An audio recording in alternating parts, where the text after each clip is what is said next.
वारकरी संप्रदायातील थोर महात्मे व महाराष्ट्रातील विचारवंतांची दुर्मिळ कीर्तने, प्रवचने, व्याख्याने ऐकण्यासाठी सुरेश महाराज सूळ या यूट्यूब चॅनलला अवश्य सबस्क्राईब करून बेल आयकॉन दाबा. योगा माझी करावे कीर्तन, फक्त कीर्तन करा. कीर्तन भक्ती सोपी आहे. नामसंकीर्तन आपल्याला का करता येतं ते सोपं आहे. कसंही करता येतं, कोणालाही करता येतं, कधीही करता येतं, कुठेही करता येतं, कितीही करता येतं. कोणत्याही प्रकारचा नियम संकीर्तन भक्तीच्या बाबतीमध्ये आपल्याला पाहायला सापडायचा नाही. काय आपल्याकडे एक कली संतरणोपनिषद आहे.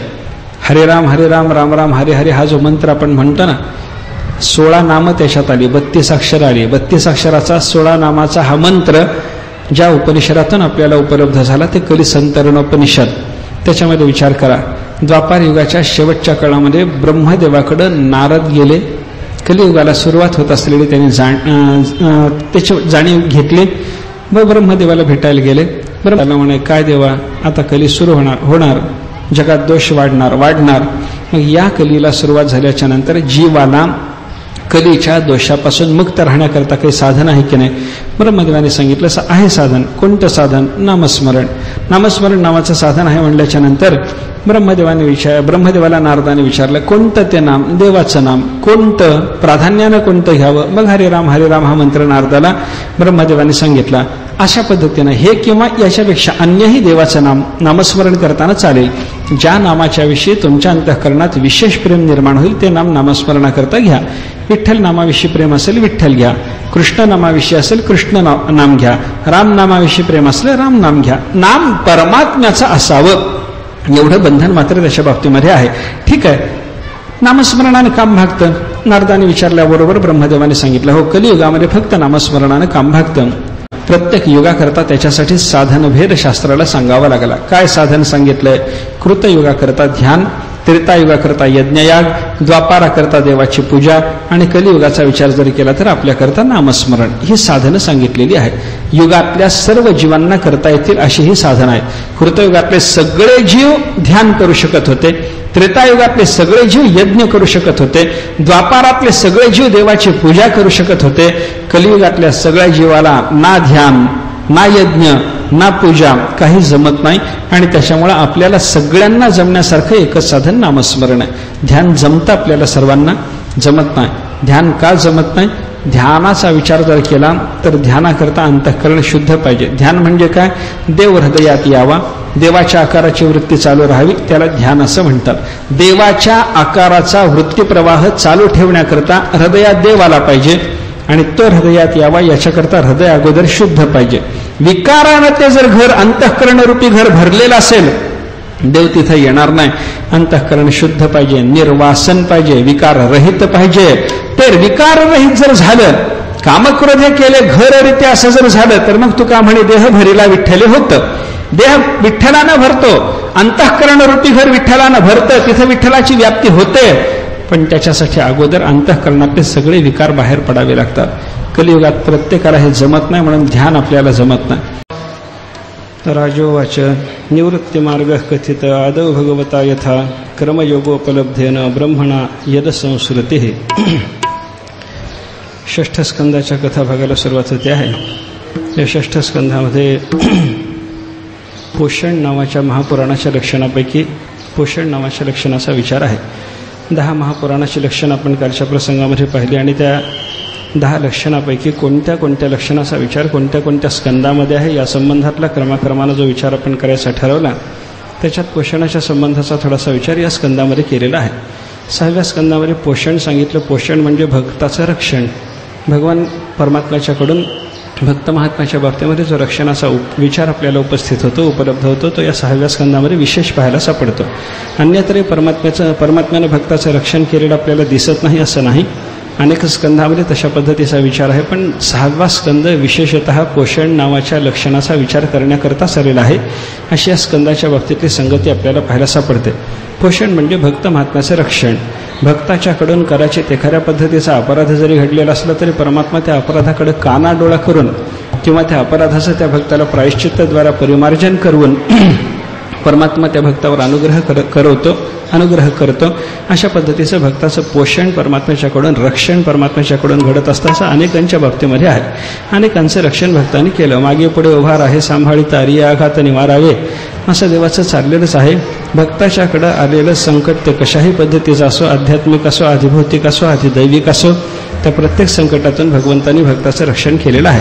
आध्यात्मिक संकट म्हणजे शरीराच्या संबंधानं त्याला प्राप्त होणारी पीडा, अधिभौतिक संकट म्हणजे इतर भूतमात्राच्यापासून भक्ताला प्राप्त होणारी पीडा, आणि अधिदैविक संकट म्हणजे त्या भक्त महात्म्याला दैव योगानं, दैव कोपानं होणारी पीडा जी असते, प्रारब्धवशात होणारी जी पीडा असते तिला अधिदैव पीडा असं म्हणतात. या सगळ्याच्या सगळ्या पीडा भक्ताच्या निवृत्त करून त्या सगळ्याच्या सगळ्या संकटातून भक्त महात्म्याचं रक्षण करणं जे परमात्म्याचं चालू आहे याला म्हणतात पोषण. भक्ताचं भगवंतांनी पोषण केलं म्हणजे भक्ताचं रक्षण केलं. आता या पोषणाचा जो विचार आहे ना तो वेगवेगळ्या पद्धतीनं आपल्याला पाहायला सापडतो. एखाद्याचं पोषण जर करायचं असेल तर कदाचित त्याला एखाद्या वेळेला त्रासही देणं आवश्यक असतं. एखादा रोगी आहे, त्या रोग्याचं समजा पोषण जर करायचं असेल, त्याच्या शरीरामध्ये कुठं गाठ वगैरे निर्माण जर झालेली असेल तर वैद्याला त्याच्यावर उपचार करत असताना, त्याची चिकित्सा करत असताना त्याची ती गाठ फाडून काढावी लागते, ऑपरेशन करावं लागतं. ती गाठ काढत असताना कदाचित त्या रोग्याला यातना होते, आणि ती यातना होत असताना कदाचित तो रोगी त्या वैद्यालाही शिव्या घालतो. पण असं जरी असलं तरी त्या रोग्याचं पोषण करण्याचा ज्या वैद्याचा विचार आहे त्या वैद्याला त्याची ती गाठ फाडून काढणं आवश्यक असतं. तेही काम त्याला करावं लागतं.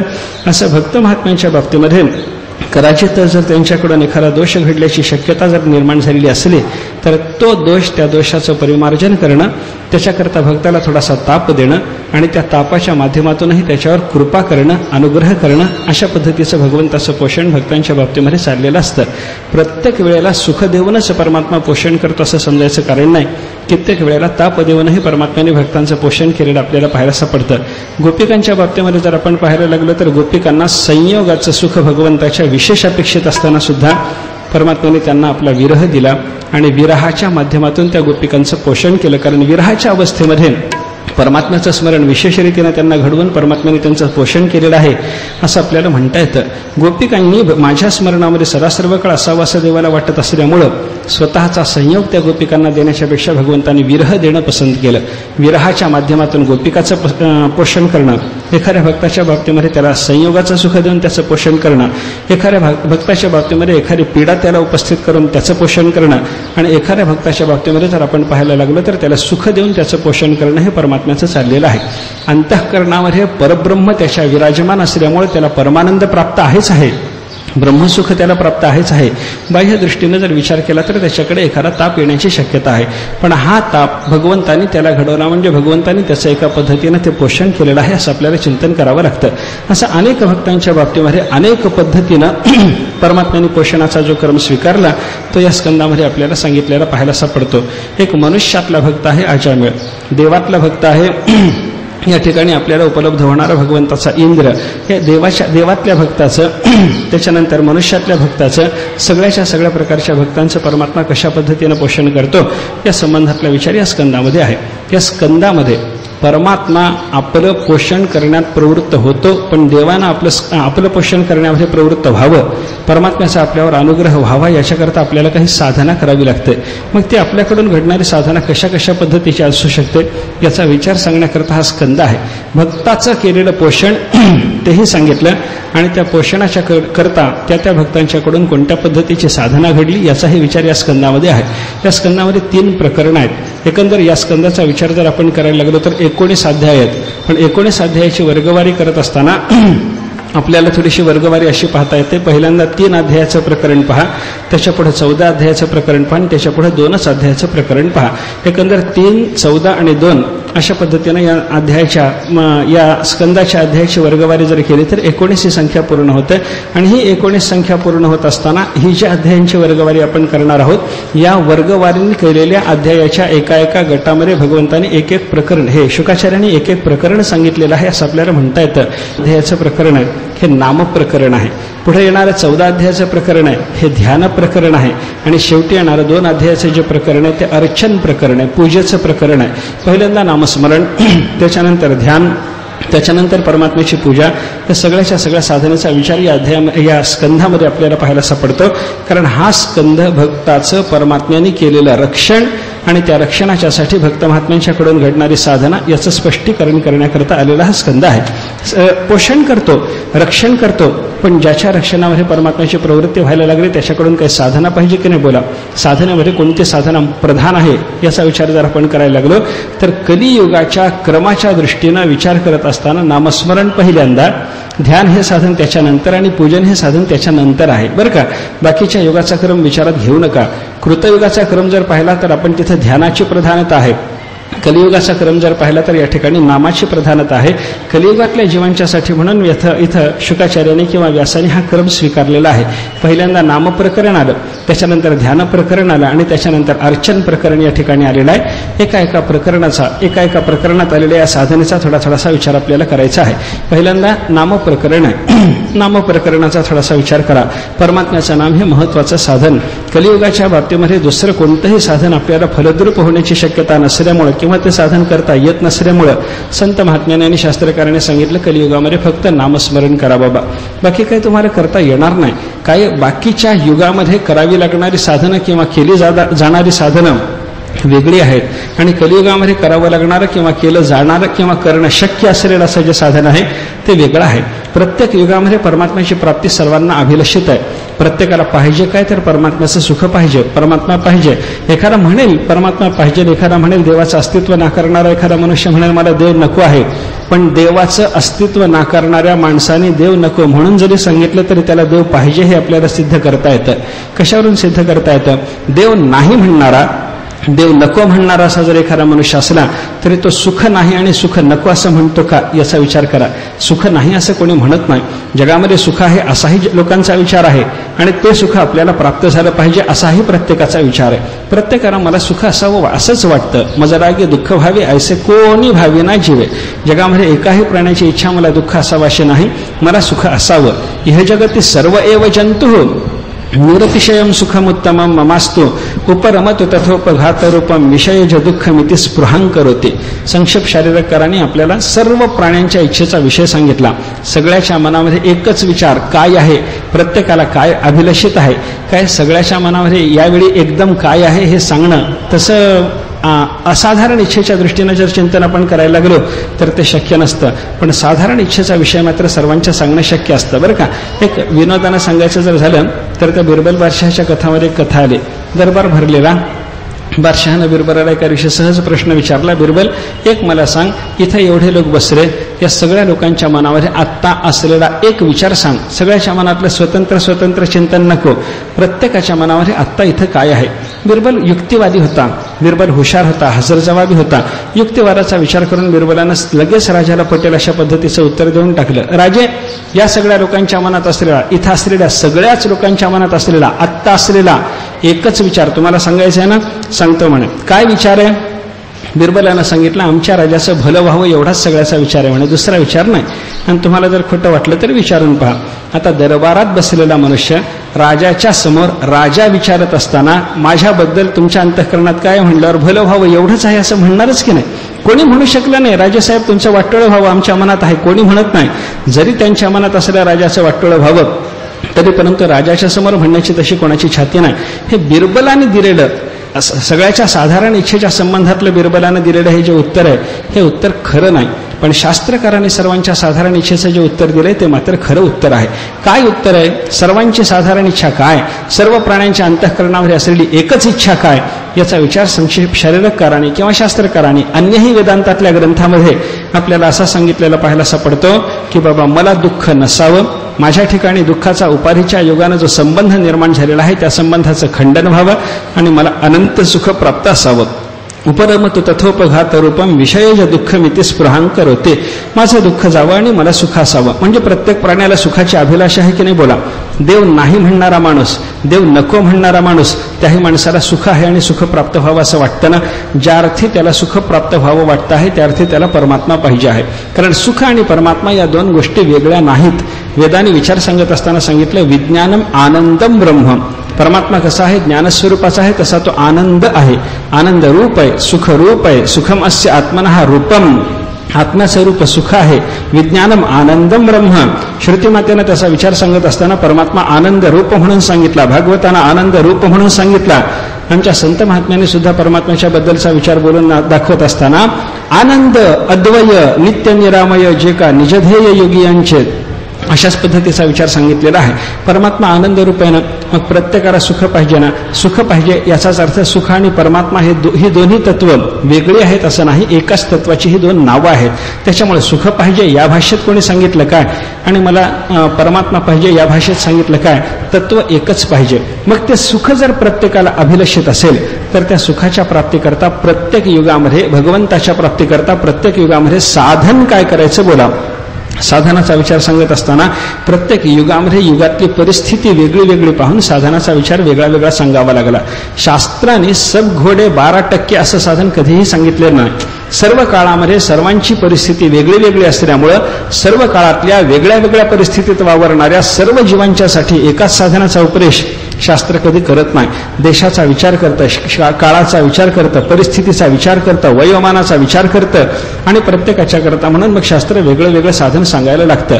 काय आहे, प्रत्येक युगामध्ये सांगितलं जाणारं जे असाधारण साधन आहे त्या असाधारण साधनाचा विचार करत असताना मात्र विशेष अधिकाऱ्याच्या करता सांगितल्या जाणाऱ्या साधनाचा विचार जर आपण पाहायला लागलो तर तो एक पद्धतीचा पाहायला सापडतो.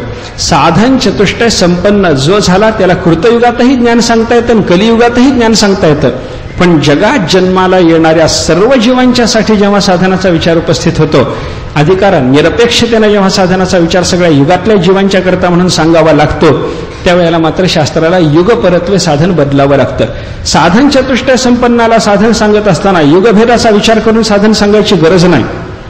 पण अधिकार निरपेक्षतेने साधनाचा विचार सांगताना युगात जन्मलेल्या सर्व जीवांच्या करता साधनाचा उपदेश करत असताना मात्र त्या युगातल्या परिस्थितीचा विचार करून शास्त्राला तशा तशा पद्धतीचं साधन सांगावं लागतं.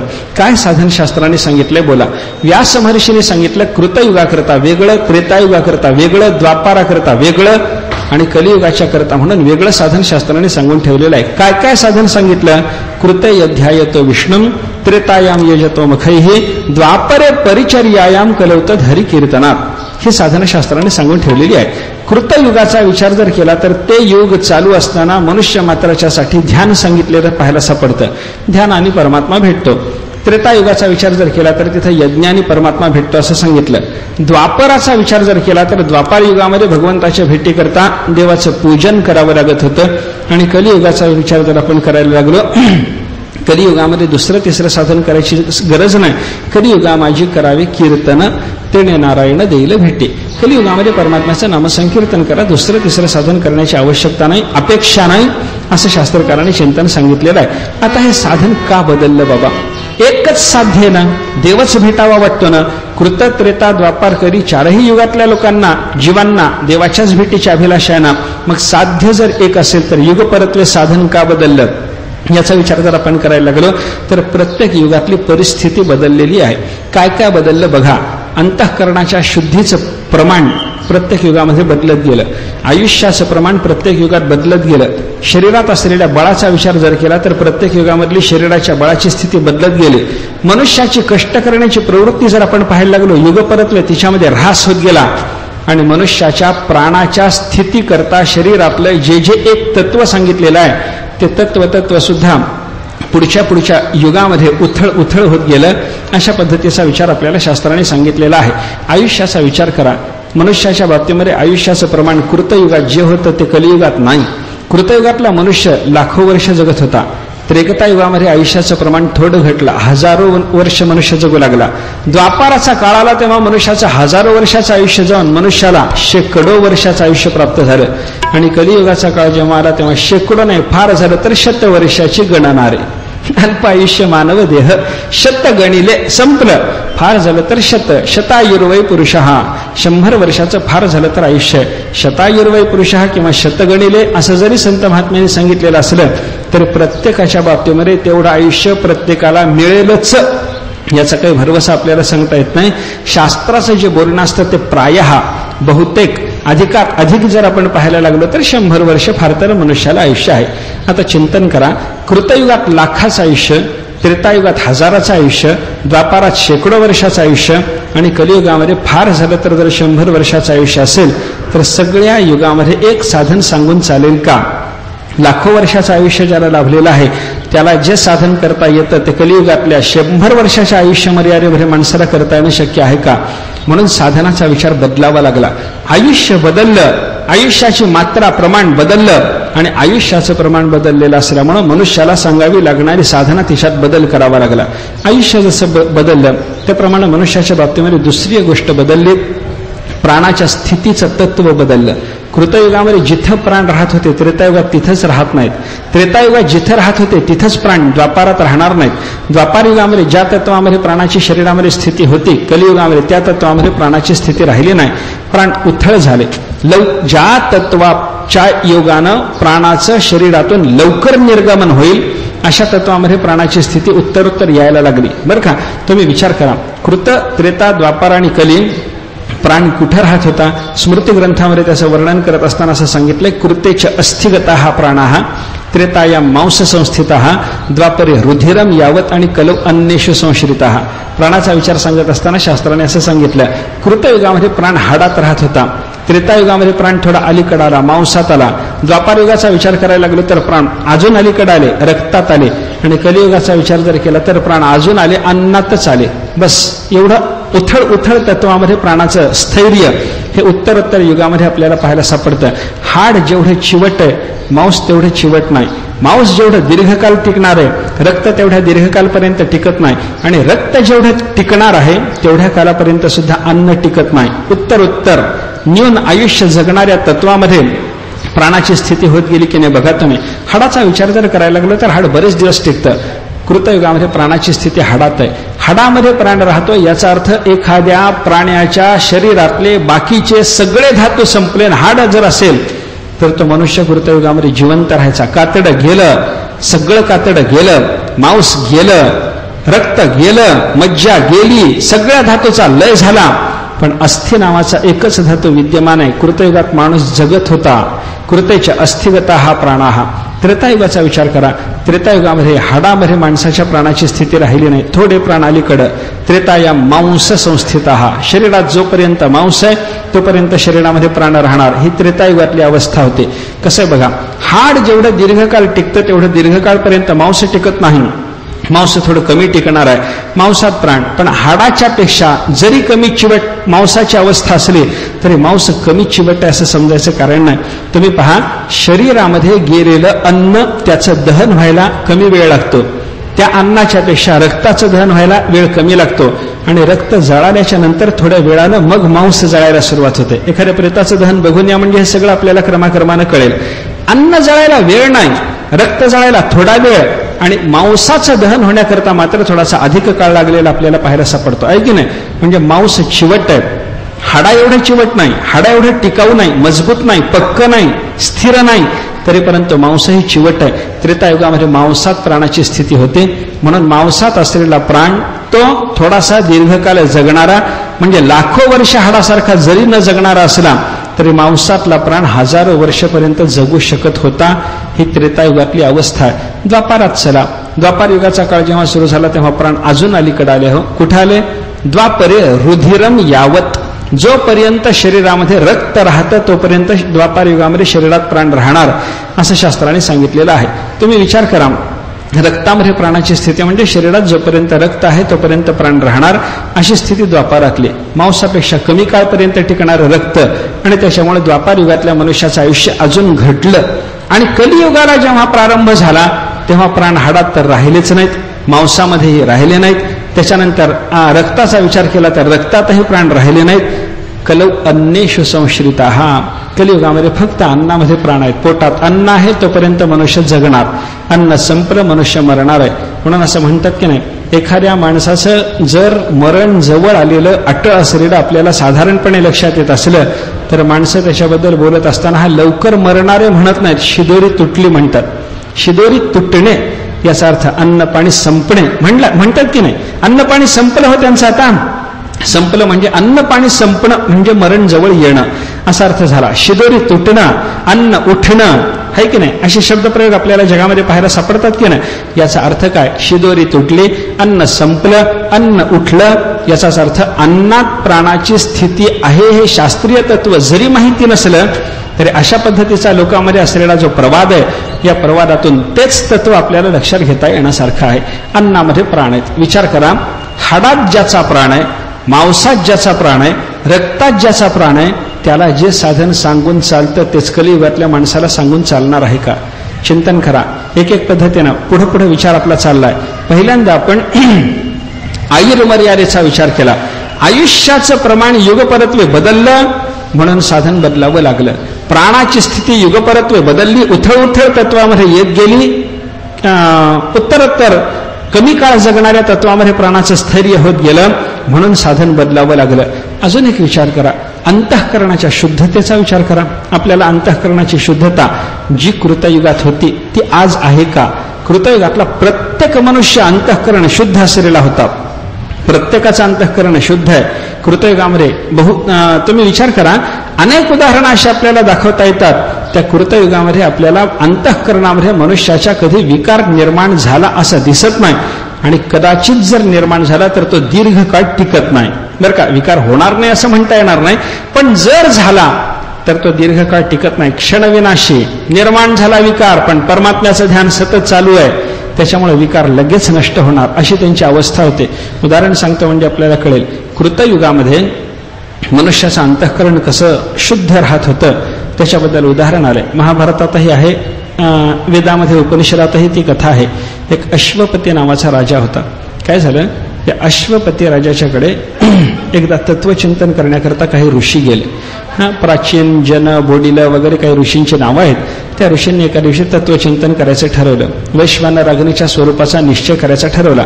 वैश्वानर तत्व कसं आहे, एका ठराविक मर्यादेपर्यंत ते तत्वचिंतन त्यांचं चाललं. त्याच्या पुढे त्यांना विचार करता येणार, परमात्मा स्वरूपाचा निर्धार करता येणार.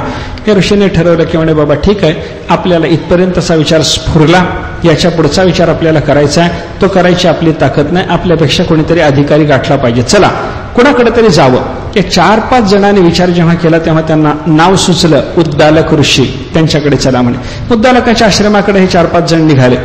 आश्रमाकडे येत असलेले हे 5 ऋषी, 5 महात्मे आश्रमात बसलेल्या उद्दालकाने जेव्हा पाहिले तेव्हा उद्दालक विचार करायला लागले, हे 5 जण मिळून एकदम आज अचानक न सांगता, पूर्वसूचना नसताना माझ्याकडे आले कसे? अंतर्दृष्टीनं त्याने लगेच विचार केला. अंतर्दृष्टीला त्यांच्या दिसलं, अरे हे तत्वचिंतनाला बसले होते. वैश्वानराच्या स्वरूपाचा विचार चालू होता. या मर्यादेपर्यंत त्यांना विचार करता आला, याच्या पुढचा विचार त्यांना स्फुरत नाही. त्यांच्यापेक्षा मी अधिकारी असं वाटून ते माझ्याकडे आलेले आहेत. उद्दालकाने हे लक्षात घेतलं. आपल्याला कितपत वैश्वानराच्या स्वरूपाबद्दलचं ज्ञान आहे याचा विचार केला.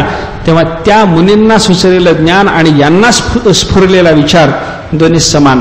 त्यांना स्फुरलेल्या विचाराच्या पुढची मर्यादा विचाराची यांच्याही नाही हे लक्षात आल्याच्या नंतर उद्दालकाने त्या मुनींचं स्वागत केलं. या म्हणे, बसा. सन्मान केला, आसन दिलं, पूजा केली, त्यांना काही उपहार वगैरे दिला आणि त्याच्यानंतर हात जोडून विनंती केली. म्हणे, महाराज आपण आलात? होय. काही कारण आहे तुमचं येण्याचं? होय. मला ते कळालेलं आहे म्हणे, तुम्ही वैश्वानराच्या स्वरूपाचा विचार करत असताना एका विचार मर्यादेच्या पुढचा विचार विचारायला माझ्याकडे आलेले आहात. अगदी बरोबर, सांगा म्हणे महाराज. उद्दालकानं सांगितलं, मीही तुमच्यातलाच आहे, म्हणजे तुमच्यापेक्षा मला जास्त कळत नाही. मग आपल्यापेक्षा जास्त कळणारा असा दुसरा कोणी तुम्हाला माहिती आहे की नाही? उद्दालकाने सांगितलं, माहिती आहे. कोण आहे? आपल्या देशाचा राजा आहे. नाव काय? अश्वपती. राजा आहे? हो राजा आहे. आपल्यापेक्षा जास्त कळतं? हो कळतं. आपण तत्वनिष्ठ आहोत, अरण्यवासी आहोत, वानप्रस्थ आहोत, एकांत सेवन करतो, तत्वचिंतनातच आयुष्य घालवतो, तरी आपल्यालाही जे कळालेलं नाही ते कळण्याची कुवत असलेला आपला राजा आहे. त्याच्याकडे शरण जाऊ म्हणे आपण. राजाला शरण जायचं ठरलं. हे सगळे विद्वान, तत्वनिष्ठ, ब्राह्मण राजाकडे शरण जायला निघाले. राजाकडे आले तेव्हा राजानं स्वागत केलं, बसवलं. आपण ब्राह्मण आहात म्हणे, सगळे ब्रह्मनिष्ठ आहात, तत्व विचार करणारे आहात, बसा. सगळ्यांना एक एक सुवर्णाचं आसन मांडलं, पूजा केली. राजानं त्यांच्यासमोर दक्षिणेकरता म्हणून सोन्यानं भरलेलं एक एक ताट ठेवलं. सोन्याच्या मोहराने भरलेलं एक एक ताट राजाने त्यांच्यासमोर दक्षिणेकरता ठेवलं. महात्म्याने सांगितलं आम्हाला इच्छा नाही, घेणार नाही. राजा विचार करायला लागला काय कारण असावं. एक कारण असू शकतं, आपण एखाद्या मोठ्या माणसाला दक्षिणा द्यायला लागलो आणि तो जर घेत नसला तर त्याच्यातला पहिला विचार असा असू शकतो की दिलेली दक्षिणा त्याला त्याच्या अधिकाराच्या मानानं कमी वाटली म्हणून घेत नाही, असा संशय माणसाला येऊ शकतो. अश्वपतीला तोच संशय आला, मी यांना देतोय पण यांच्या अधिकाराच्या मानाने यांना ही दक्षिणा कमी वाटते की काय, जास्त द्या. सेवकांना सांगितलं अजून एक ताट आणून ठेवा रे. ठेवलं. महात्म्याने स्पर्श केला नाही. राजाने सांगितलं ठीक आहे म्हणे, तुमच्या एका महालात राहण्याची व्यवस्था करतो, राहा, उद्या बघू काय ते. एका महालामध्ये त्यांची राहण्याची व्यवस्था केली. तोच प्रत्येकाला दिलेला संपूर्ण महाल राजानं हिऱ्या माणकानं भरून टाकायला सांगितला. राजाच्या सेवकाने महाल भरला. राजाने सेवकांच्या मार्फत त्या प्रत्येक महात्म्याला निरोप दिला, हे घरात भरलेलं सगळं सोनं वाणं हिरे माणिक हे सगळं तुम्हाला राजाने समर्पण केलं. दुसऱ्या दिवशी राजाने दर्शनाकरता त्यांना दरबारात पुन्हा बोलावलं. सेवकांना विचारलं महात्म्याने त्याच्यातलं काही घेतलंय का बघून या रे, त्यांचं समाधान झालं की नाही हे पाहिलं पाहिजे. एका कपर्दिकेलाही स्पर्श नाही. महात्म्य पुन्हा दरबारात आले. राजा विचार करतो म्हणे यांना मी ताटभर मोहरा दिल्या, घेतल्या नाहीत, कमी वाटल्या असतील म्हणून दुसऱ्या ताटात दिल्या, घेतल्या नाहीत, राहायला एक महाल देऊन तो हिऱ्या माणकानं सोन्यानं भरून टाकला, तेही घेतलं नाही. राजा त्यांना म्हणायला लागला ठीक आहे म्हणे, हेही जर तुम्हाला कमी वाटत असेल तर अजून एक व्यवस्था करतो म्हणे. काय अजून एक व्यवस्था, आता मी थोड्याच दिवसात यज्ञ करणार आहे. त्या यज्ञामध्ये माझ्याकडे यज्ञाचं काम करण्याकरता जे ऋत्विज ब्राह्मण येतील त्या ब्राह्मणांना मी विपुल दक्षिणा देणार आहे. केवढी दक्षिणा देणार आहे, यज्ञामध्ये आलेले ब्राह्मण आणि यज्ञामध्ये आलेले देव यांच्यामध्ये भेद दिसू नये एवढं सोन्याच्या दागिन्याने मी त्या ब्राह्मणांना मढवून टाकणार आहे आणि त्यांना मी जी दक्षिणा देईन तीच तुम्हालाही देईन, थांबा म्हणे काही काळ माझ्याकडे. याने सांगितलं आम्हाला त्याची गरज नाही.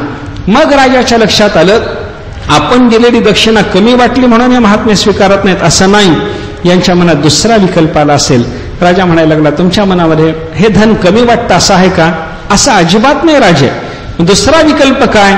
राजाने सांगितलं की आणि माझ्या धनामध्ये काही दोष दिसतो का, कारण राजाच्या धनामध्ये करायचे दोष असण्याची शक्यता आहे. एखादा राजा जुलमी असला, अन्यायानं लोकांकडून कर वसूल करील. एखादा राजा त्या राजाच्याकडे चोऱ्या माऱ्या जर होत असतील तर त्या राज्यात झालेल्या चोऱ्या माऱ्यातून चोरांनी मिळवलेलं जे धन त्या चोराला जर राजाने पकडलं आणि त्या धनावर चोराकडून मिळालेल्या धनावर आपली सत्ता सांगायला कोणी जर आला नाही तर ते द्रव्य राजाच्या कोशात जमा होतं ना. मग असं चोरांनी अन्यायाने मिळवलेलं धन राजाच्या कोशात जमा झालेलं, अन्यायाने कर वसूल करून जमा केलेलं धन राजाच्या कोशात जमा झालेलं, व्यभिचारीने अशा वेश्येच्या जवळ असलेलं धन तिला पुढचा कोणी वारस जर नसेल तर राजाच्या कोशात जमा झालेलं, असं माझ्या राज्य कोशातलं धन दूषित आहे म्हणून तुम्ही घेत नाही असा जर तुमचा विकल्प असला, असा जर विचार तुमच्या मनात असला तर मी माझ्या राज्याची व्यवस्था सांगतो म्हणे. त्या अश्वपती राजानं आपल्या राज्याचं जे वर्णन केलं, कृतयुगातला तो राजा आहे, सगळ्या पृथ्वीवर त्याचं शासन आहे आणि तो राजा आपल्या राज्याची जी व्यवस्था सांगतो ती व्यवस्था पाहिल्याच्या नंतर सगळी माणसं कृतयुगातली कशी शुद्ध अंतःकरणाची होती हे आपल्याला कळणार आहे. राजा म्हणायला लागला मी राजा आहे बरोबर, जगाचा राजा आहे बरोबर, सम्राट राजा आहे, एकछत्र राज्य आहे, सगळी पृथ्वी माझ्या स्वामित्वाची आहे आणि सगळ्या पृथ्वीचं शासन करताना माझ्या राज्याची व्यवस्था ही आहे म्हणे. काय नमेस्ते न जनपदे न कदर्यो न मद्यपहा नानाहिताग्निर्ना विद्वान न स्वैरी स्वैरिणी कुतः. अश्वपती बोलतो नमेस्ते न जनपदे, माझ्या राज्यामध्ये एकही चोर नाही, पृथ्वीचा राजा आहे, झोपू नका, लक्ष देऊ नये का, पृथ्वीचा राजा आहे, अश्वपती पृथ्वीचा राजा आहे आणि तो पृथ्वीचा राजा कृतयुगातला म्हणतो माझ्या राज्यात एकही चोर नाही. आजच्या राजाला भेटून बघा तो काय म्हणतो, माझ्याकडे चोर नाही म्हणणार नाही, माझ्या सहित सगळे चोर आहे म्हणतो. प्रामाणिक असला तर राजा सहित सगळे चोर हो आज. याचं मात्र अश्वपतीचं तसं नाही. नमेस्ते नो जनपदे, माझ्या सबंध राज्यात एकही चोर नाही. न कदर्यहा, एकही कृपण मनुष्य नाही, सगळे दानशील आहेत, दान धर्म करणारे. नमेस्ते नो जनपदे न कदर्यहा न मद्यपहा, मद्यपान करणारा एकही माणूस माझ्या राज्यामध्ये नाही. न अनाहिताग्निही, अग्निहोत्र घेण्याचा अधिकार आहे आणि अग्निहोत्र घेतलं नाही असा एकही मनुष्य नाही. न अविद्वान, एकही माणूस मूर्ख नाही. न स्वैरी, स्वैराचार करणारा, व्यभिचार करणारा एकही पुरुष नाही. स्वैरिणी कुतः, मग व्यभिचारिणी स्त्री, स्वैरिणी स्त्री माझ्या राज्यामध्ये कुठली पाहायला सापडेल? ही माझी राज्य व्यवस्था आहे. असं राज्य सांभाळतो, हे सगळं माझं राज्य असं असल्यामुळं माझ्या कोशात जमा असलेल्या द्रव्यामध्ये कोणत्याही प्रकारचा दोष नाही, घ्यायला हरकत नाही. महात्म्याने सांगितलं, राजा आम्ही वेगळ्याच हेतून आलो, आम्हाला दक्षिणा नको आहे, आम्हाला तत्वज्ञान पाहिजेत. मग राजानं सांगितलं, ठीक आहे, तत्वज्ञान पाहिजे ना, मग घेणं बंद, देणं सुरू करा म्हणे. आता काहीतरी मला समर्पण करायला घेऊन उद्या मला भेटायला या, मी आता गुरु होतो तुमचा, मग तुम्हाला सांगतो म्हणे. आतापर्यंत मी राजा, तुम्ही माझ्याकडे आलेले विद्वान ब्राह्मण, त्याच्यामुळे तुमचा सन्मान चालू होता, पण आता तुम्हीच विचारायला आलात, काहीतरी समर्पणाला तुम्हीच घेऊन या. मग हे समिधा वगैरे घेऊन दुसऱ्या दिवशी त्याच्या अग्निशालेत गेले. मग राजाने पुढचा उपदेश केला. ही पुढची कथा आहे. पुढच्या कथेशी मला घेणं देणं नाही. सबंध राज्य पृथ्वीचं करणारा अश्वपती, कृतयुगातला राजा, तो राज्य व्यवस्था सांगताना सांगतो, माझ्या राज्यात चोर नाही, कृपण नाही, मद्यपी नाही, अनाहिताग्नी नाही, मूर्ख नाही, स्वैरी नाही, स्वैरिणी नाही. सगळं राज्य असं आहे, सगळी पृथ्वी अशी आहे, शुद्ध आहे. शुद्ध अंतःकरणाची एकीने बोला.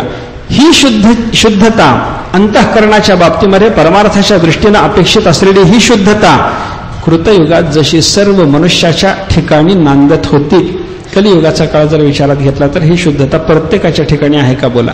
एखादा महात्मा वेगळा, तुकाराम महाराजासारख्या एखाद्या महात्म्याने सांगावं, कामक्रोधा नाही चाली, भूते झाली समता, कामक्रोध बंदी खाणे, तुका म्हणे दिले दोन्ही, इंद्रियाचे धनी आम्ही झालो गसावी. एक तुकाराम महाराज, एक नामदेवराय, एक ज्ञानोबाराय, दुसरा कोण? सामान्य मनुष्य असं बोलू शकतो, पण अश्वपती राजाच्या राज्यातला प्रत्येक माणूस म्हणू शकतो, कामक्रोधा नाही चाली, कामक्रोध बंदी खाणे आम्ही सर्वांनी दिले म्हणायची योग्यता अश्वपती राजाच्या राज्यात आहे. मला काय सांगायचंय, कृतयुगात सर्वांचं अंतःकरण पूर्ण शुद्ध होतं. त्रेतायुगात थोडं मलिन झालं, द्वापारयुगात जास्त मलिन झालं, आणि कलियुगात परिपूर्ण मलिन झालं. कोणाचंही अंतःकरण शुद्ध राहिलं नाही. अंतःकरणामध्ये आपल्या विकार, एखादा विकार एखाद्या माणसाच्या अंतःकरणामध्ये नसेल, पण त्याच्या अभावी दुसरा विकार का होईना त्याच्या हृदयात आहे ना. काम नसेल क्रोध आहे, क्रोध नसेल लोभ आहे, लोभ नसेल मद आहे, मद नसेल अहंकार आहे, अहंकार नसेल मत्सर आहे, मत्सर नसेल निंदा नालस्ती आहे. एखाद्या विकाराची अवस्था आपल्या अंतःकरणात जर राहणार असेल, किंबहुना हे सगळेच विकार थोड्याफार प्रमाणात का होईना, मोठ्या प्रमाणात का होईना, जर आपल्या अंतःकरणामध्ये विद्यमान असतील, तर आपल्या अंतःकरणाच्या ठिकाणी कलियुगीय जीवाच्या ठिकाणी शुद्धता नांदते. म्हणता का? म्हणता येत नाही. कशाकरता बोललो? साधन भेदाचा विचार चालू आहे. युगपरत्वे एक देव भेटण्याकरता जे साधन बदलावं लागलं, त्याची कारणं आपण पाहायला लागलो. देवच पाहिजे, पण कृत त्रेता द्वापार कली आयुष्याचं प्रमाण बदललं म्हणून साधन बदलावं लागलं. आपल्या प्राणाची स्थिती उथळ तत्वात येत गेली म्हणून साधन बदलावं लागलं. आपल्या अंतःकरणामध्ये असणाऱ्या शुद्धतेचं प्रमाण, परिमाण हे युगपरत्वे बदलत गेलं म्हणून आपल्याला साधन बदलावं लागलं. अनेक कारण आहेत. कष्ट करण्याची प्रवृत्ती बघा. कृतयुगातला माणूस जो कष्ट करत होता, कलियुगातल्या माणसाला ते कष्ट करण्याची प्रवृत्ती आहे का? नाही. सहज जाता जाता देव भेटावा ही आपली भावना झाली. असं चालत नाही. प्रत्येक युगाकरता त्याच्यासाठी साधनभेद शास्त्राला सांगावा लागला. काय साधन सांगितलंय?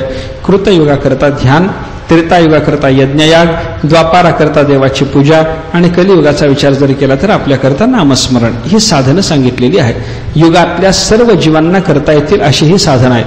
कृतयुगातले सगळे जीव ध्यान करू शकत होते, त्रेतायुगातले सगळे जीव यज्ञ करू शकत होते, द्वापारातले सगळे जीव देवाची पूजा करू शकत होते. कलियुगातल्या सगळ्या जीवाला ना ध्यान, ना यज्ञ, ना पूजा काही जमत नाही, आणि त्याच्यामुळे आपल्याला सगळ्यांना जमण्यासारखं एकच साधन नामस्मरण आहे.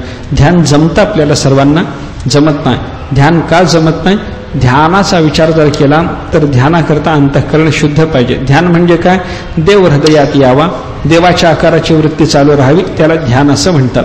देवाच्या आकाराचा वृत्तीप्रवाह चालू ठेवण्याकरता हृदयात देव आला पाहिजे, आणि तो हृदयात यावा याच्याकरता हृदय अगोदर शुद्ध पाहिजे. विकारानं ते जर घर, अंतःकरण रूपी घर भरलेलं असेल, देव तिथं येणार नाही. अंतःकरण शुद्ध पाहिजे, निर्वासन पाहिजे, विकार रहित पाहिजे. तर विकार रहित जर झालं, कामक्रोधे केले घररित्या असं जर झालं, तर मग तुका म्हणे देह भरीला विठ्ठले होतं. देह विठ्ठलानं भरतो, अंतःकरण रूपी घर विठ्ठलानं भरतं, तिथे विठ्ठलाची व्याप्ती होते. पण त्याच्यासाठी अगोदर अंतःकरणातले सगळे विकार बाहेर पडावे लागतात. कलियुगात प्रत्येकाला हे जमत नाही, म्हणून ध्यान आपल्याला जमत नाही. यज्ञाचा विचार करा. त्रेतायुगातलं साधन यज्ञ याग आपल्याला जमेल. आपल्याला यज्ञाचं साधन सुद्धा सर्वांना जमण्यासारखं आहे असं म्हणता येत नाही. का? यज्ञाच्या बाबतीमध्ये विचार केवढा आहे बघा. यज्ञ कुणी करावा, यज्ञाचा अधिकार कुणाला, काय आहे? प्रत्येक शास्त्र त्या शास्त्रानं सांगितलेल्या साधनेच्या बाबतीमधला एक एक अधिकारी वेगळा सांगत असतं बरं का. तसं पूर्वमीमांसा शास्त्रानं कर्माचा जो विचार सांगितला, ते कर्म करण्याचा, यज्ञ यागासारखं कर्म करण्याचा अधिकार कुणाला, पूर्वमीमांसेनं त्याचा विचार सांगितलाय. त्याच्या ठिकाणी 4 प्रकारची संपत्ती पाहिजे. काय काय पाहिजे? तो अर्थी पाहिजे, तो विद्वान पाहिजे, तो समर्थ पाहिजे आणि तो शास्त्रपरिवदस्त पाहिजे. एक एक बघा. पहिल्यांदा तो अर्थी पाहिजे. अर्थी म्हणजे इच्छुक पाहिजे. जे कर्म तो करायला लागला त्या कर्माची त्याला इच्छा पाहिजे. इच्छाच नाही महाराज यज्ञ करावा, कोणाला वाटतंय? वाटत नाही. कर्माची अगोदर इच्छा पाहिजे. आपल्या अंतःकरणात इच्छा झाली पाहिजे. कोणीतरी आपल्याला आग्रह करतो म्हणून आपण जर ते कर्म करणार असू तर त्या कर्माचं योग्य फळ आपल्याला प्राप्त होईल असं म्हणता येत नाही बरं का. कोणीतरी सांगून चालत नाही. आपल्याला इच्छा पाहिजे. बायको म्हणते म्हणून सत्यनारायण चालत नाही बरं का. आपल्याला इच्छा झाली पाहिजे. पहिल्यांदा कर्माची इच्छा होणं ते जड आहे. समजा इच्छा झाली, त्याच्या पुढचा विचार सामर्थ्याचा आहे. आपल्या अंगी सामर्थ्य निर्माण झालं पाहिजे. सामर्थ्य निर्माण व्हावं म्हणजे जे कर्म करण्याची आपल्याला इच्छा झाली ते कर्म करण्याकरता लागणारं जे काही सामर्थ्य असेल ते मिळावं. शारीरिक बळ पाहिजे, वाचिक बळ पाहिजे, मानसिक बळ पाहिजे, मनुष्यबळ पाहिजे, धनबळ पाहिजे, धान्य बळ पाहिजे, सगळे बळ पाहिजेत ना. एक यज्ञ करायचा जर झाला, लहानात लहान यज्ञ करायचा झाला, कुणी करावा? शास्त्राने त्याच्यात सामर्थ्याचा विचार सांगताना असं सांगितलंय, ज्या माणसाला यज्ञाची इच्छा झाली त्यांना अगोदर इच्छा झाल्या झाल्या आपल्या घरातली, कुटुंबातली, कायम आपल्या घरात राहणारी माणसं मोजून बघावी. किती माणसं आहेत? 10. मग या 10 माणसाला 10 वर्ष खायला पुरेल एवढं धान्य घरात जमा पाहिजे. मग लहानसा यज्ञ करायला निघावं. जमतं हे? कलियुगामध्ये अशा पद्धतीचं सामर्थ्य कोणाच्याकडे आहे? नाही महाराज. आता काय, सकाळी खाल्ल्यानंतर जेवण झालं, मग नवरा लगेच विचारतो बायकोला, संध्याकाळी काय करायचं ग? बाजारातून येता येता घेऊन येता येईल. म्हणजे सकाळचं जेवण झाल्यानंतर संध्याकाळच्या जेवणाला काय करायचं याचा विचार, मग खरेदी. असा जर आपला जीवनक्रम असेल तर या काळामध्ये आपल्याला सामर्थ्य यज्ञ यागादिकाच्या बाबतीतला आहे असं आपल्याला म्हणता येणार नाही. कृतयुगातलं साधन ध्यान, त्रेतायुगातलं साधन यज्ञ. पण यज्ञासारखं साधन करण्याकरता लागणारा अधिकार, त्याच्यामध्ये अर्थित्व, सामर्थ्य, पुढं आहे विद्वत्ता. विद्वत्ता आपल्या ठिकाणी ऐका, बोला. विद्वत्ता म्हणजे सगळ्या शास्त्राचं ज्ञान नाही. जे कर्म करण्याची आत्ता आपल्याला इच्छा झालेली आहे ते कर्म कसं करावं याचं संपूर्ण ज्ञान म्हणजे विद्वत्ता. संध्या करायची, कशी करायची, कसं बसावं, कोणत्या दिशेला तोंड असावं, मांडी कशी असावी, आसन कसं असावं, समोर पात्राची योजना कशी असावी, पाणी किती घ्यावं, सगळा विचार आहे. हातामध्ये पाणी घेऊन काय लोक विनोदानं सांगतात, लोकांची संध्या उन्हाळ्यातली वेगळी असते, हिवाळ्यातली वेगळी असते म्हणे. हिवाळ्यात तहान लागत नाही, थेंबभर पाण्यामध्ये आचमन भागतं. उन्हाळ्यामध्ये तहान लागते, पेलाभर पाणी प्यायचं, केशवाय नमः स्वाहा चालत नाही. पाणी आचमनाकरता घ्यायचं जे पाणी आहे किंवा देवाचं तीर्थ घेताना हातामध्ये घेतलेलं जे तीर्थ आहे त्याच्याबद्दल नियम सांगितला. 1 उडदाचा दाणा त्याच्यात भिजेल एवढंच पाणी घ्या. काय आहे? तीर्थ शरीरात जात असताना त्या तीर्थाने फक्त तुमचा घसा ओला व्हावा. ते तीर्थ पोटभर घेतलं आणि मूत्रद्वारातून बाहेर पडलं, योग्य नाही, परिणाम चांगला नाही. तर शरीरामध्ये काही काळपर्यंत तुमच्या रोम रोमात भिनेल अशा पद्धतीची व्यवस्था करा. तीर्थ घेताना अल्प प्रमाण, आचमन करताना अल्प प्रमाण, ज्ञान पाहिजे या सगळ्या गोष्टीचं. विचार आहे कसं आहे, मात्र पाणी आचमनाला घ्या. 1 उडदाचा दाणा त्याच्यात भिजला पाहिजे एवढंच पाणी आचमनाकरता घ्यावं. जास्त पाणी घेतलं की दारू पिल्याचा दोष लागतो, नाही, चालत नाही. अजून दुसरा विचार बघा, आचमन करताना किंवा तीर्थ घेताना आपला हात उष्टा करून ते घ्यायचं नाही बरं का. लक्षात ठेवण्यासारख्या गोष्टी आहेत. हातात तीर्थ दिलं, असं चाटून घेतलं, चालत नाही. ते तीर्थ घेत असताना हस्त मूळाला खालचा ओठ लावावा आणि हाताने ते तीर्थ आपल्या तोंडात ढकलून द्यावं. चाटून घ्यायचं नाही, त्याचा आवाज होऊ द्यायचा नाही. फुरकन आवाज झाला नाही ते काय कढीचा फुरका मारता काय? तीर्थ घेणं चालू आहे, फुरका आवाज येऊ द्यायचा नाही. आवाज झाला दोष, चाटून घेतलं दोष, जास्त घेतलं दोष. हे सगळं ज्ञान असलं पाहिजे. कर्माच्या बाबतीमध्ये हा एक विचार महत्वाचा आहे. इच्छा असावी, सामर्थ्य असावं, विद्वत्ता असावी, आणि चौथी सगळ्यात मोठी महत्वाची गोष्ट शास्त्राने सांगितली, ते कर्म करण्याचा तुम्हाला शास्त्रानं अधिकार दिलेला असावा. कर्म करण्याचा अधिकार शास्त्र देत नसेल, करून फल नाही, विपरीत फल आहे, फलाभाव आहे, असं चालत नाही. या सगळ्या गोष्टीचा विचार जर केला, कलियुगामध्ये सर्व जीवांच्या बाबतीमध्ये अर्थित्व, विद्वत्ता, सामर्थ्य, शास्त्राची परवानगी, या सगळ्या गोष्टीपैकी काहीतरी असेल काहीतरी नसेल अशी अवस्था असल्यामुळं सर्वांना यज्ञयागासारख्या कर्माचाही अधिकार सिद्ध होतो असं आपल्याला म्हणता येत नाही. कसं आहे बघा, कृतयुगातलं ध्यान जमलं नाही, त्रेतायुगातला यज्ञ जमला नाही, द्वापार युगातली पूजा तरी कलियुगात सर्वांना जमते का? एखादा अधिकारी वेगळा, प्रत्येकाला ही पूजा सुद्धा करता येते असं म्हणता येत नाही. पूजेचं विचार चिंतन करा. पूजा सुद्धा सर्वांना कलियुगामध्ये करता येत नाही. पूजा म्हणजे काय? पूजा शब्दाचा अर्थ देवाच्या संबंधीचा पूज्यभाव व्यक्त करण्याकरता केलेली क्रिया, त्याला म्हणतात पूजा. पूजा म्हणजे पूज्यभाव व्यक्तविण्याकरता केलेली क्रिया. आता ही क्रिया करत असताना कशी करावी, शास्त्राने त्याचा मुख्य नियम सांगितला, यथा देहे तथा देवे. तुमच्या शरीराला सुख देण्याकरता तुम्हाला त्या त्या काळात त्या त्या देशात जे जे जरुरीचं वाटतं ते त्या त्या देशात त्या त्या काळात देवाच्या प्रतिमेला देणं, याला म्हणतात पूजा. हा पूजेचा विचार आहे. पूजा कशी करायची असते? पूजा करत असतानाचा असा विचार शास्त्राने सांगितलेला आहे. यथा देहे तथा देवे. शरीराला सुख होण्याकरता जे जे देतात ते ते देवाच्या प्रतिमेला द्या. तुम्हाला झोपायला गादी पाहिजे, देवाला गादीचा विचार करा. आपल्या घरी कधी विचार केला, इथे एक पांडुरंगाला शेजारती आहे, पण घरच्या देवाला काय आहे तुमच्या माझ्या तरी काय? कुठेच नाही. पूजा जमत नाही हाच विचार आहे सर्वांच्या बाबतीमध्ये बरं का. यथा देहे तथा देवी आपण करत नाही. घरी देवाला कधी आपण 7 गाद्या घालून झोपत असो, देवाच्या गादीचा कोणी विचार केला नाही.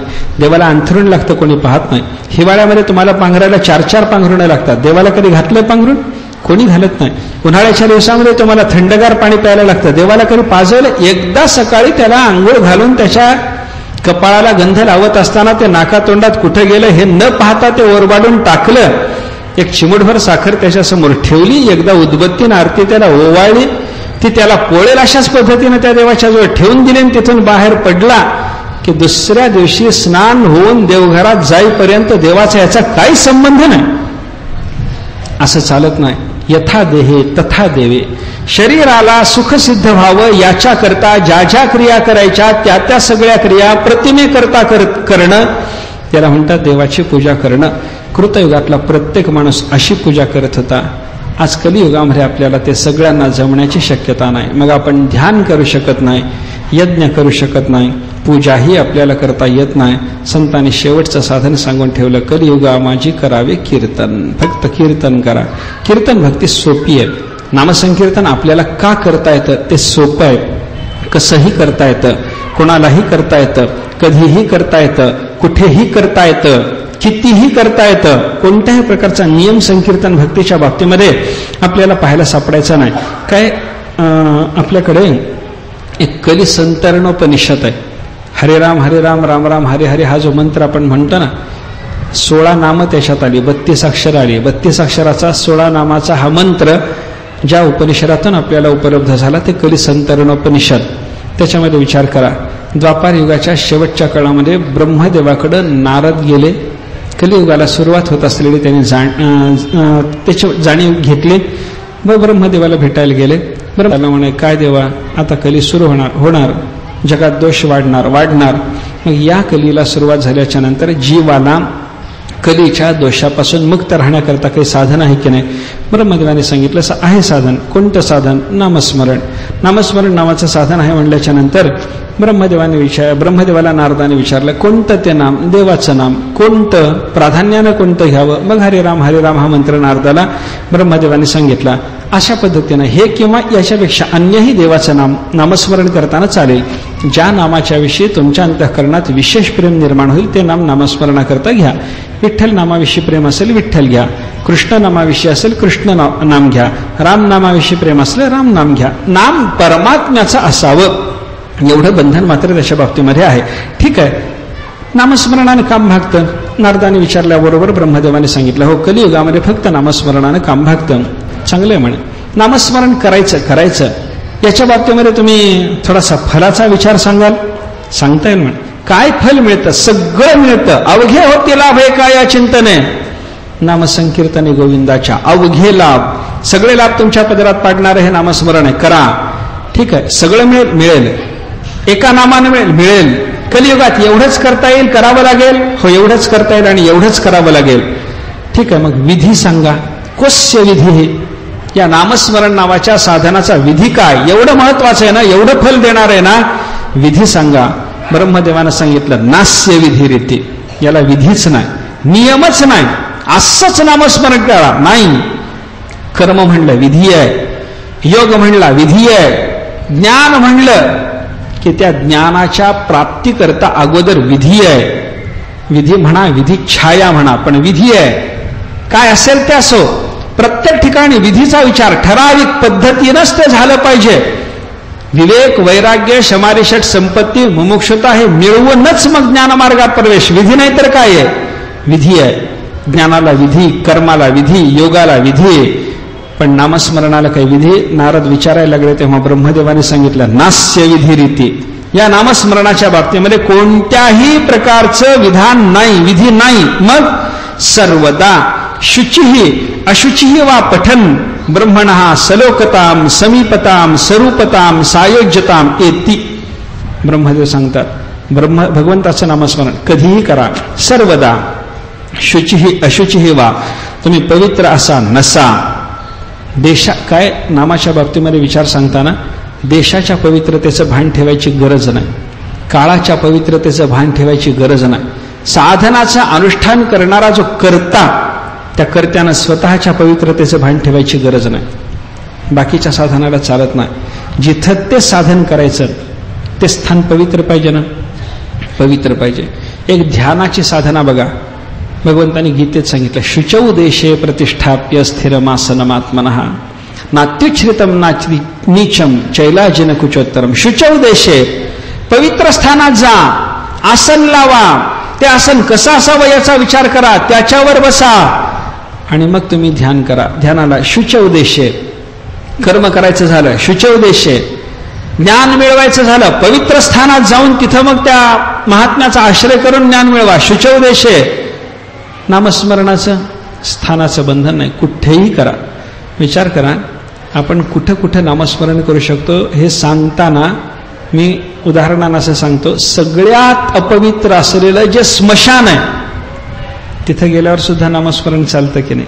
नामस्मरणच चालतं, दुसरं काही चालत नाही तिथं. उलट विचार करा, एकाला समजा स्मशानात गेला, पूजा राहिली, स्मशानातून परत जाऊन पूजा करायला वेळ होईल वाटलं, खिशात देव घेऊन जाऊन तिथंच बसून पूजा करतो म्हणू लागला, चालेल?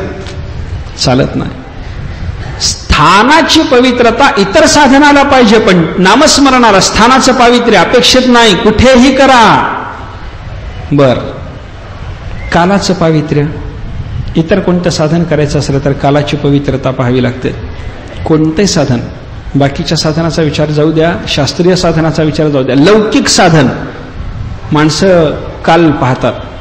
उदाहरण सांगतो, शेतामध्ये पहिल्यांदा नांगर ज्या दिवशी घालायचा आहे मुहूर्त पाहून घालतात की नाही? अमावस्या असली, वैधृती असली, व्यतिपात असला, कुयोग असला, आणि सांगा तुमच्या शेतकऱ्याला, कुंड्याला, जा रे आज सुरू करतो, म्हणतो मालकच दिवस चांगला नाही, म्हणतो की नाही? दिवस पाहून ज्या अर्थी नांगर सुद्धा सुरू केला जातो. जमीन नांगरायची तर दिवस पाहता. इतर कोणतंही साधन कराय करता कालबंधन आहे. नामस्मरणाला कालबंधन नाही, कालाच्या शुद्धतेचा विचार नाही. कधीही नामस्मरण करा. पवित्र काळात करा, अपवित्र काळात करा. कोणत्याही काळाचं बंधन नाही. चिंतनासी न लगे वेळ, काळ वेळ नाम उच्चारिता नाही. काळाचं बंधन नाही, वेळेचं बंधन नाही. कधी करावं सांगितलं नाही. अमावस्या करा, कुयोग आहे करा, आज पौर्णिमा आहे करा, आज एकादशी आहे करा, आज पर्वकाळ नाही, अपवित्र दिवस आहे आजचा, करा नामस्मरण. नामस्मरणाला कालाचं बंधन नाही. देशाच्या पवित्रतेची जशी नामाला अपेक्षा नाही तशी कालाच्या पवित्रतेचीही नामाला अपेक्षा नाही. तिसरं, कर्त्याच्या पवित्रतेचं भान नामाला नाही. कर्ता पवित्र पाहिजेच नाही महाराज. बाकीच्या साधनाला कर्त्याचं पावित्र्य पाहिजे.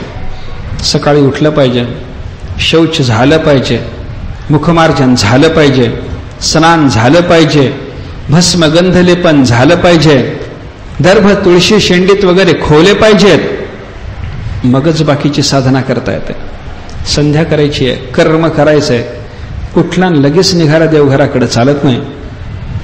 नामस्मरणाला काही बंधन नाही मला. नामजप यज्ञ तो परम बाधू न शके स्नानादी कर्म. नामे पावन धर्माधर्म नाम परब्रह्म वेदार्थे. ज्ञानोबारे सांगतात स्नानाची गरज नाही, तोंड धुवायची गरज नाही. बघा तुम्ही एखादा भगवत भक्त वारकरी उठल्याबरोबर अंथरुणात हलवा त्याला, उठाव बुवा, उठतो ना असं करत करत रामकृष्ण हरी म्हणतो की नाही. नामस्मरण करत करतच तोंडावर हात फिरवत फिरवत त्याचं जे उठणं सुरू झालं. बंधन आहे का? कर्त्याच्या पवित्रतेचं बंधन आहे का? नाही. आपण कशाही अवस्थेत असा, खांद्यावर प्रेत आहे, ती अवस्था पवित्र आहे का? नाही. नामस्मरण चालतं. एखाद्याला वृद्धी आहे, एखाद्याला सूतक आहे, घरात कोणी जन्मलं, घरात कोणी मेलं, बाकी काही करता यायचं नाही, पण नामस्मरण त्याला करता येतं. नामस्मरणाचा विचार जर आपण पाहिला, कर्त्याच्या पवित्रतेचं भान नाही. देश काल करता कोणाचीही पवित्रता पाहावी लागत नाही, असा नामाचा विचार असल्यामुळं नामस्मरण कलियुगात सर्वांना जमण्याची शक्यता असल्यामुळं या कलियुगामध्ये नामस्मरणाचं विधान सर्वांच्या करता शास्त्राने केलेलं आहे.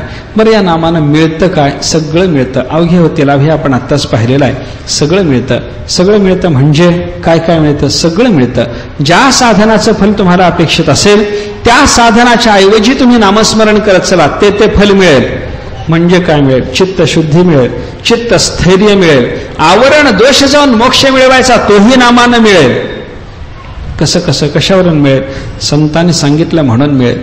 पाप जावं, नामस्मरण करा, पापाचे कळप पळती पुढे. जयाचे नाम पापनाशी. नामस्मरणानं पाप जातं. किती पाप जातं? अजमेळाचं चरित्र आपल्याला पुढे येणारच आहे, लगेच येते. त्याच चरित्राच्या संबंधानं हा नामाचा विचार मी सांगायला लागलो. पाप जातं. किती पाप जातं? व्यासाने महाभारतात सांगितलंय, नामाला घालवायला जेवढं पाप पाहिजे तेवढं पाप कितीही पापी मनुष्य असला तरी करू शकत नाही म्हणे. नामनस्ति यावती शक्तीही पाप निर्हरणे हरेहे न तावत कर्तुम शक्नोती पातकम पातकी जनः. कितीही मोठा पापी असला, नामाला घालवायला जेवढं पाप पाहिजे तेवढं पाप करू शकत नाही. एवढं पाप नामानं जातं. पापाचे कळप म्हणले ना, अजून काय पाहिजे? एवढं पाप भगवंताच्या मानं जाणार. बरं, पुण्य मिळतं की नाही? पुण्याची गणना कोण करी? हरिमुखे म्हणा, हरिमुखे म्हणा, पुण्याची गणना कोण करी? अगणित पुण्य मिळतं, अगणित पाप जातं, तसं अगणित पुण्य मिळतं. नुसतं पुण्य नाही, शुद्ध पुण्य मिळतं. जयामध्ये नारायण शुद्ध पुण्य नामानं प्राप्त होणार आहे. स्वर्ग मिळण्याकरता लागणार पुण्य जाऊ द्या. त्याला संत महात्मे पुण्य म्हणायला तयार नाहीत. ते पुण्यात्मक पाप आहे, ते नाही. शुद्ध पुण्य नामानं मिळेल, नामानं पुण्य मिळेल, नामानं पाप जाईल, नामानं चित्त स्थिर राहील. नाम घेता मन निवे, जिथे अमृताची स्रवे होता ती बरवे ऐसे शकून लाभाचे. नामामध्ये हे सगळं आहे. शुद्ध चित्त करणारं नाम आहे. बरं, पाप गेलं, मलदोष गेला, चित्त स्थिर झालं, विक्षेप दोष गेला. आता त्या स्थिर चित्तात आवरण जो दोष आहे तो घालवून त्या जीवाला मोक्ष प्राप्त करून देण्याकरता नामाचा उपयोग आहे की नाही? आहे महाराज. हरी हरी हरी मंत्र हा शिवाचा, म्हणती जे वाचा तया मोक्ष. मुख्य नाम हाती मोक्ष. ऐसी साक्ष बहुतांची. अनेक प्रमाणांचा विचार करा, अनेक महात्म्यांचा अनुभव पहा. त्या प्रमाण विचारातून आणि त्या महात्म्यांच्या अनुभवातून आपल्याला एकच गोष्ट लक्षात घेता येते, नामानं पाप जातं, नामानं पुण्य मिळतं, नामानं चित्त स्थिर होतं आणि नामस्मरणाच्या योगानंच आपल्याला आवरण दोषाची निवृत्ती होऊन मोक्षही मिळतो, सलोकता मिळते, समीपता मिळते, स्वरूपता मिळते, नाही सायुज्यताही मिळते. भगवंताशी एकरूपता त्या भक्ताची होण्याकरताही नामाचा उपयोग आहे. हा नामाचा प्रताप आहे बरं का, हे नामाचं महत्व आहे. अजून एक चिंतन नामाच्या बाबतीमध्ये संत महात्म्यांनी केलंय. देवापेक्षा देवाच्या नामाचं बळ जास्त आहे.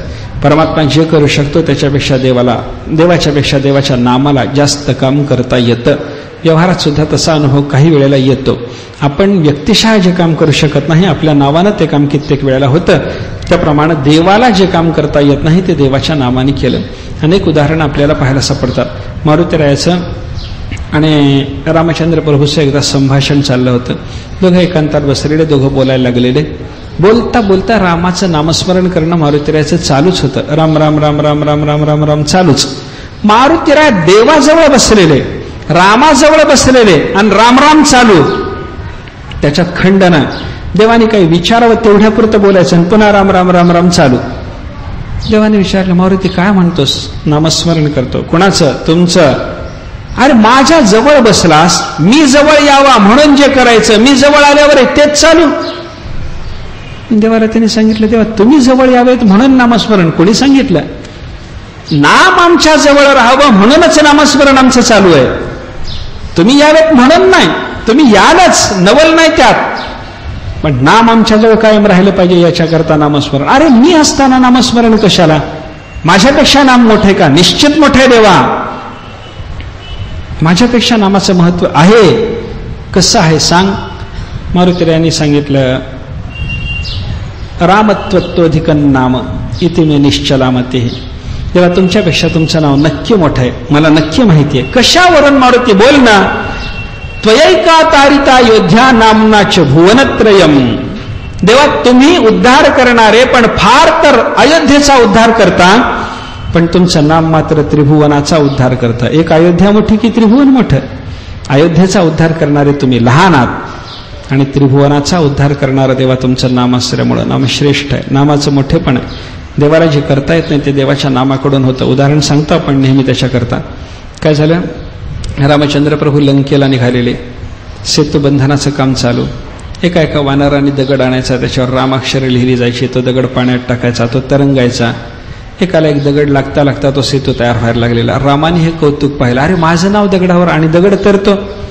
वानराला त्रास कशाला म्हणे. त्याने दगड आणला, लिहित बसण्यापेक्षा हात लावला, मी माझ्या नावानं तरतो, तर हस्तस्पर्शानं तरला पाहिजे. मी हात लावतो, दगड टाकावा, पाण्यात तरंगेल, सेतू लवकर तयार होईल. पण माझ्या हाताच्या स्पर्शानं दगड तरतो की नाही हे सगळ्या समोर परीक्षेनं पाहण्यापेक्षा एकांतात आपलं आपण पाहून घेतलेलं बरं, असा विचार देवाला आला. सगळे एका ठिकाणी बसलेले असताना भगवान समुद्राच्या एकांत स्थानात गेले, एका कडेला गेले. तिथं कोणी सोबत नाही. लक्ष्मणाला सुद्धा देवाने सोबत नेलं नाही, कोणी सोबत नाही. अशा अवस्था देवाने पाहिली. देव बाजूला गेले, एक दगड उचलला, हळूच समुद्रात टाकला, बुडून गेला. दगड बुडल्याबरोबर देवाला वाटलं समुद्राला कदाचित हा दगड ज्याच्या नामानं तरतो त्या रामानं टाकला हे कळालं नसेल. असं होत नाही खऱ्या वेळेला. एखाद्या माणसानं आपण गेल्याबरोबर आपल्या सत्काराकरता धावून यावं एवढं त्याचं आपलं प्रेम आहे. पण दारावर जाऊन आपण दार वाजवत राहिलं तरी तो येत नाही, कारण आपण आलो हे त्याला जर कळालं नसलं तर तो येईल कसा? तसा टाकलेला दगड रामानेच टाकला हे कळालं नसेल समुद्राला, मग जाणवून द्यावं लागतं. मग रामचंद्र प्रभूने इकडे तिकडे पाहिलं, थोडं खाकरणं खोकरणं केलं, समुद्राचा आपल्याकडे लक्ष वेधून घेण्याचा प्रयत्न केला आणि मग रामाने दुसरा दगड टाकला, दुसराही बुडला. मग शेवटी रामाने तिसरा दगड उचलला आणि सांगितलं समुद्राला की ज्याच्या नामानं दगड तरायला लागलेले आहेत तो मी राम स्वतः दगड टाकतो. म्हणून तिसरा दगड टाकला. समुद्रानं कोणतीही शंका न घेता